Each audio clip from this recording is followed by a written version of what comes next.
কাঠগোলাপের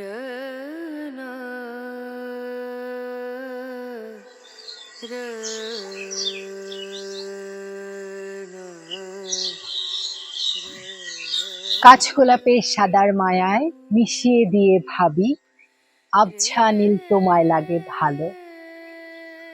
আকাশ যদিও নীল নয়, তবে নিচেই রয়েছে নীল। নীল পানি দেখলেই মনটা ভালো হয়ে যায় না? জি, একদম। অনেকদিন ঢাকার বাইরে ঘুরতে যাওয়া হয় না। কালকে ঘুরতে এলাম, রাতে এসেছি, রাতে ঘুরে দেখলাম। আজকে খুব ভোরে ঘুম থেকে উঠলাম। কোথায় ঘুরতে এসেছি? ঢাকার খুব কাছে, গাজীপুরে।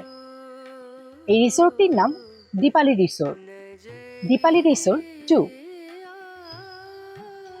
আমি এসে যতটুকু ঘুরলাম দেখলাম আমার বেশ পছন্দ হয়েছে, তো ভাবলাম আমার যেহেতু পছন্দ হয়েছে আমার বন্ধুদের সাথে শেয়ার করাই যায়।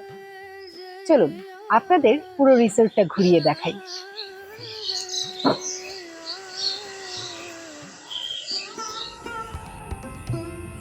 পৌঁছতে পৌঁছতে রাত হয়ে গিয়েছিল।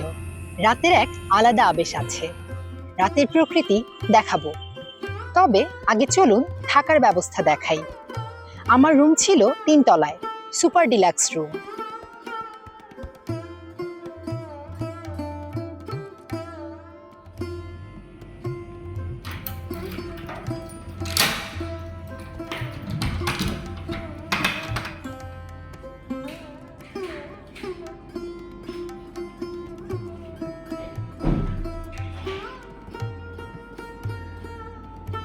রুমটা বেশ বড়, পরিচ্ছন্ন।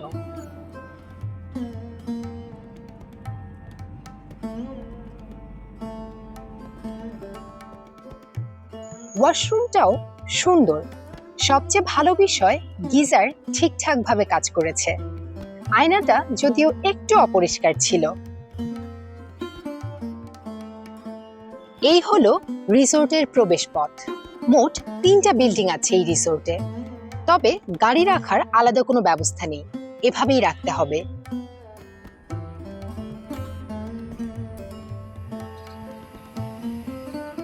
এখানে অনেক ধরনের অ্যাক্টিভিটি আছে, তবে আমার আগ্রহ এই সুন্দর সুবিশাল পুলে।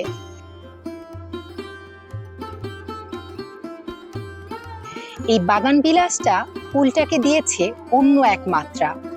পাশের কাঠগোলাপও যোগ করেছে বাড়তি নান্দনিকতা।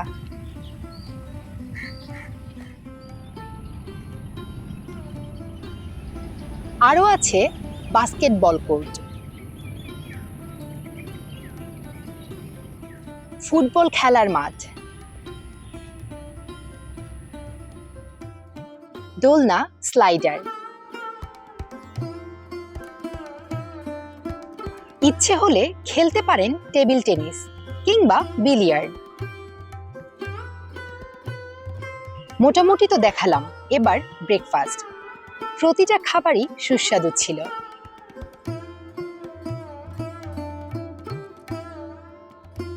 বেলা গড়াতেই মেঘগুলো সব বৃষ্টি হয়ে ঝরল। বৃষ্টি আর সুইমিং পুল, এক কথায় অসাধারণ।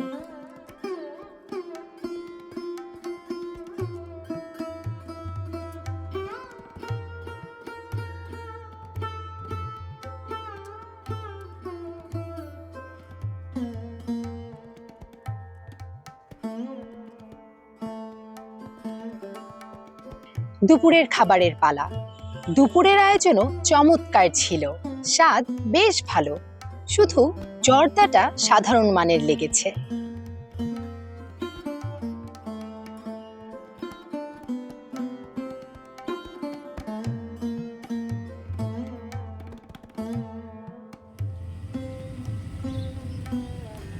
আসুন এবার রিসোর্টের চারপাশটা দেখাই।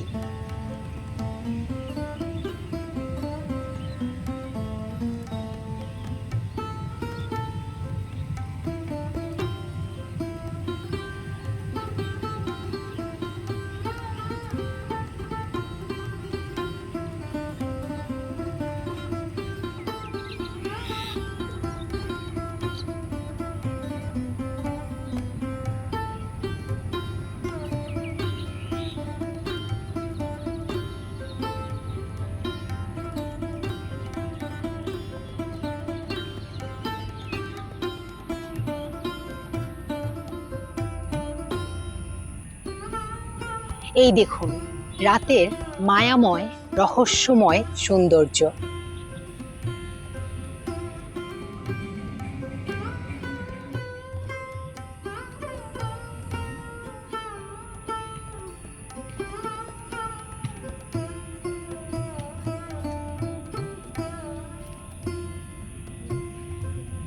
এবার বিদায়ের পালা। কেমন লাগলো জানাবেন অবশ্যই। আচ্ছা, আমি খরচের বিষয়টা বলিনি, কারণ আমরা একটা গ্রুপ গিয়েছিলাম।